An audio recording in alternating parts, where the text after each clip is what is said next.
Welcome to Burlap Teaches. Enjoy the video. In this video, I will show how to change Nissan Rogue spark plugs. Start by parking on a flat surface, engaging the parking brake, and disconnecting the negative battery terminal to ensure safety. Remove the engine cover to access the ignition coils, then unclip and remove coils carefully. Use the correct 16 mm and spark plug sockets with an extension to reach plugs.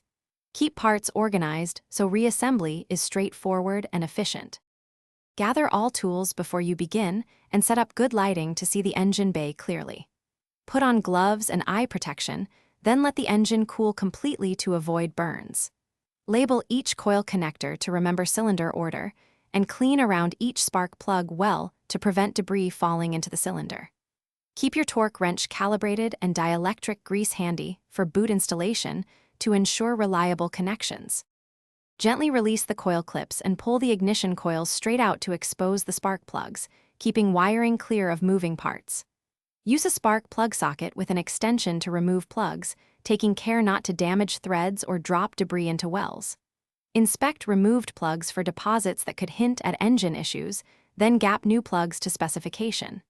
Hand start the new plugs, torque to the correct setting, and reinstall coils securely. Thanks for watching. Consider subscribing if this video helped you.